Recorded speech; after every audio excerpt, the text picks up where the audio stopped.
બસ બાર પ્રોટેક્શનની જરૂરિયાત અને તેના પ્રકારો સમજો. તો પાવર સ્ટેશન અને સબસ્ટેશનમાં બસ બાર પ્રોટેક્શનનું પણ મહત્વ છે, કારણ કે તે ઇનકમિંગ અને આઉટગોઈંગ બંને સર્કિટને જોડે છે, એટલે કે સહસંબંધિત કરે છે શુદ્ધ ગુજરાતીમાં કહીએ તો.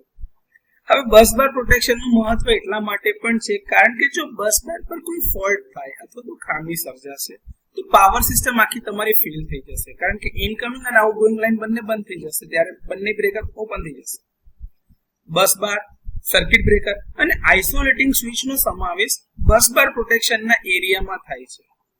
હવે જ્યારે બસ વિભાગમાં કોઈ ફોલ્ટ સર્જાય છે ત્યારે એના રિલેટેડની બધા જ સર્કિટ સાધનો જે આપણે વાત કરતા હોઈએ કે ભાઈ ત્યાં આગળના બંને બાજુના આઇસોલેટર, બંને બાજુના બ્રેકર અને અર્થ સ્વિચ જે છે એ પોતાની રીતે ઓપરેટ કરવા લાગશે અને બધા ફોલ્ટી પાર્ટ એટલે કે આખા બસ જે ફોલ્ટ થયો છે બસને જ અલગ કરી દેશે હેલ્ધી પાર્ટ.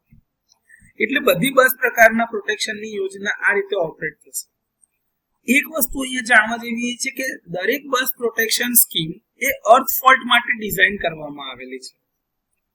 દરેક પ્રોટેક્શન યોજના સાથે એટલે કે સ્કીમ સાથે એક ચેકલિસ્ટ અથવા તો ચેક સિસ્ટમ પૂરી પાડવામાં આવે છે, જેથી પ્રોટેક્શન સ્કીમ ફક્ત અર્થ ફોલ્ટ માટે જ ઓપરેટ થાય અને અન્ય બાહ્ય ફોલ્ટને ઇગ્નોર કરે એટલે કે અવગણે.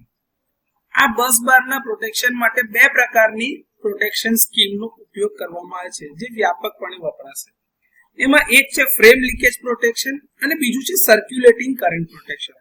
તો બસ બાર પ્રોટેક્શનની જરૂરિયાત અને તેના પ્રકારો વિશે થોડી માહિતી છે.